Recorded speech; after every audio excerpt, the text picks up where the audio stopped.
Easy as 1 plus 1. Easy peasy.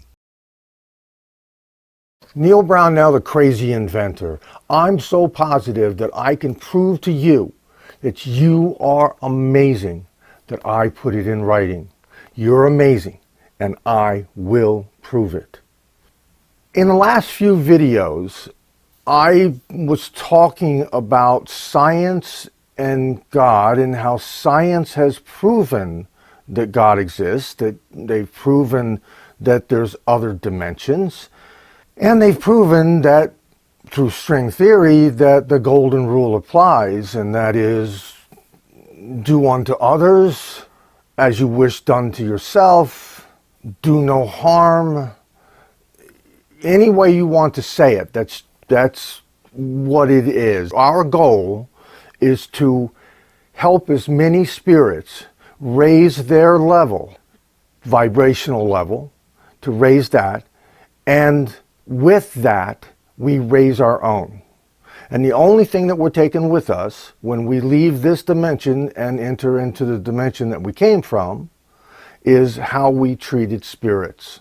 So when you're going to make a decision, you have a difficult decision and you just don't really know which way to go, because life is not black and white. You can't just say, hey, I'm not going to do any harm, or I'm going to treat them the way I want to be treated. We have to understand all the nuances that go with that. So as a crazy inventor, I can't invent anything unless I have verifiable factual information. And so that's really how I go about making my decisions and staying within the boundaries of do no harm, treat others as I wish to be treated. And that is, I gather as much information as I can, and then I run it through my head. Once I have all that information, I say, okay, if I make this decision, then what is my outcome going to be? And you try to visualize that. And if I make this decision based on the information that I have, then another outcome is going to come. And I run it through my head until I think that I'm making a decision that's going to get the outcome that I would prefer. And sometimes that's not a great outcome, but it's better than all the other ones. And so once I do that, I don't worry about what anybody else thinks. There's going to be a lot of times when people will say things to you and they'll have no information whatsoever to make the decision, and you have to live with the consequences of that decision.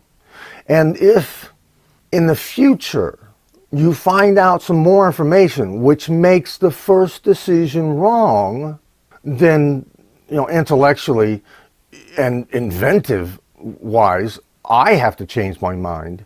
And if you get that information that is verifiable and it wasn't information that you had at the beginning and you wouldn't have made that decision, then change your decision, because by not changing your decision, you're actually hurting yourself more than anybody else. And I use a scenario with my son to kind of let you know how additional information will affect your decision and possibly change that decision. And I say that my son, and he did, he came into the house one day and he said, Daddy, he's just a little boy, the dog chased the cat underneath the house and the cat is really scared and he won't come out. And I said, okay, I'll get the cat. I didn't actually say it to him, but I went outside and I started crawling underneath the house, and now my son says, Daddy, the cat came out. He's not under there no more. Well, I have new information. So my first decision was wrong. So I need to change my decision. Otherwise, I'm going to hurt myself. I'm just going to stay underneath the house, which is more work than I want to go through. And then the other thing that I wanted to tell you is that lots of times things will happen within families, and families will put great pressure on you to change your decision. I personally grew up in a very dysfunctional family, so I'll tell you the story about the fact that I found out that some members of my family were going along with a pedophile. They were enabling a pedophile. And the pedophile was making them a lot of money. And so when I found out about it, they basically told me that, well, you know, if you keep your mouth shut, you can have some of that money too, you know, what the heck. The way that I made my decision here was, one of the things I do is that I'll flash myself to my deathbed. I mean, let's face it, we're all going to pass to the other side. None of us are going to die, but we're going to pass to the other side. And so I flashed myself to my deathbed, and I look back at this particular situation. In this particular case, it was the pedophile.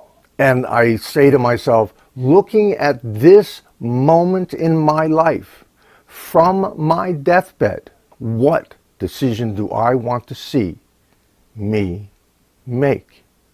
Well, there's two ways that I go about this, and one is spiritual, string theory. How do I raise the strings of the most people I possibly can? Well, because we are going to the other side, I know that the only thing we're taking is how we treat other spirits, and at the same time, there's not a chance that I'm going to go to the other side and explain to God why I didn't protect his children. And the other thing that I do is intellectually, during the time that this pedophile was doing what he was doing, I am not responsible for anything that he did because I didn't have the information. But now that I do have the information, I am 100% responsible for every child that this pedophile hurts. I'm not taking any of that money. I'm taking all of those children that he's going to destroy with me. And I don't know about you, but I definitely don't want to take that karma or that bad juju or whatever you want to call it. I'm not taking that to the next dimension. So my decision I made, and it was pretty much instantaneous, I'm calling the cops. And I did.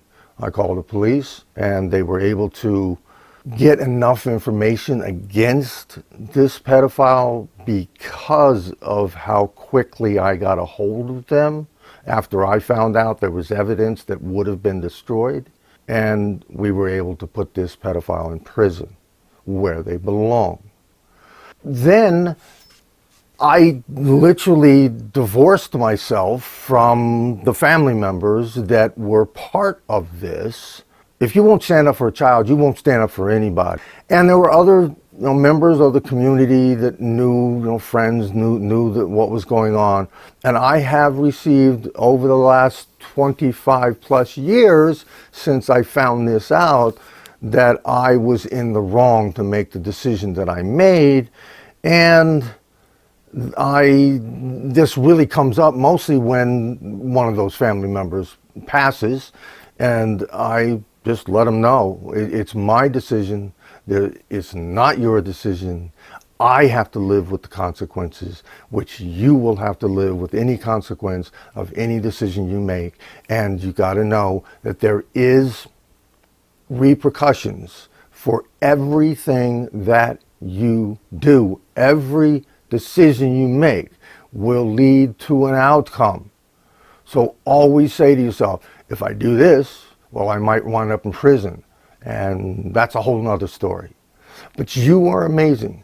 And always remember that you are good.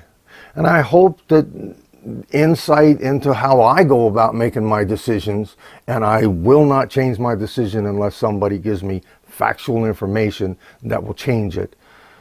I hope that this helps you in making some of your difficult decisions.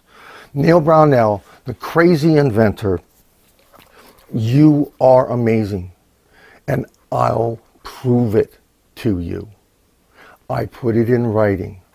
And we have it in dyslexic form for people like me who it really helps to have a certain typeface and a layout where the words are a little bit further apart, and it really helps, and reading is magnificent. So give the gift of reading to a loved one of yours, and especially the gift of reading that they are amazing, and you are too. Neil Brownell, the Crazy Inventor, thank you.